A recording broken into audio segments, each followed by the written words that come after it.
Бала ауру жұқтырған жағдайда ата-аналар не істеуі керек және 1 жасқа да толмаған баланы қалай қорғауға болады?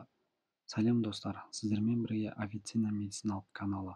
Қазіргі таңдағы аурулар, аурудың себептері, асқыныстары және емі мен өзге де пайдалы кеңестерді ұсынатын боламын. Бағдарламаны бастамас бұрын каналға жазылып, бізбен бірге болыңыздар.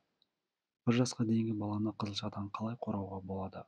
Қызылша қарсы жоспарлы вакцинация тек 12-15 айдан басталады және екінші егу 6 жасында жүргізіледі. Балалар жаппай ауру жұқтырып жатқан кезде жаңа туған нәрестенің анасы қалай қорғану туралы ойлайды. 6 айға дейінгі бала анасының сүтімен антиденелер алады. Ал егер анасы қызылшамен ауырған болса, немесе вакцина алған болса, онда оның денесінде қызылша вирусына қарсы антиденелер болады. Бала анасын ему кезінде сүт арқылы антиденелерді алады. Бұл баланы вирустан алғашқы кезде қорғау үшін жеткілікті болады. Бірақ егер анасы қызылшамен ауырмаса және ол вакцина алмаған болса, онда балада өкінішке қарай қорғаныс жүйесін алмайды және балада қызылша вирусын жұқтыру қаупі өте жоғары болады. Баланы қорғау үшін баламен үйде болу, қосымша адамдармен қарым-қатынасты шектеу, атап айтқанда, адам көп жиналатын орындарға, ойын-сауық алаңдарына және ауырған адамнан оқшаулану арқылы қорғану керек. Бала қызылшамен ауырса не істеу керек? Инфекция көзі тек қызылшамен ауырып жүрген адам, ауру болмаған және қызылшаға қарсы екпе алмаған адамдар науқас адаммен қарым-қатынаста болған кезде жасына қарамастан 100% ауруды жұқтырады.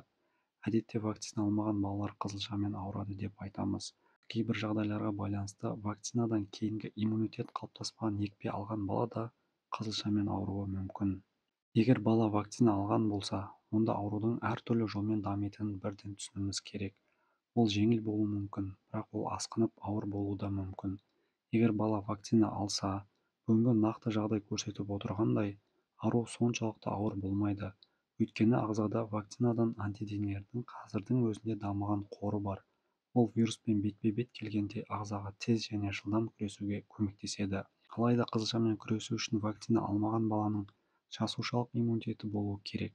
Өйткені денеде вируспен оңай күресуге көмектесетін қорғаныш антиденелер жоқ. Жасушалық иммунитеттің жұмыс істей бастауы үшін біраз уақыт қажет. Екпе алмаған бала инфекция жұқтырғаннан кейін ағзада вирус өте жылдам әрекет етіп, оған вирустық және бактериялық инфекциялардың қосарлануынан аурудың ағымы ауыр өтеді және ауыр асқыныстарға әкеледі.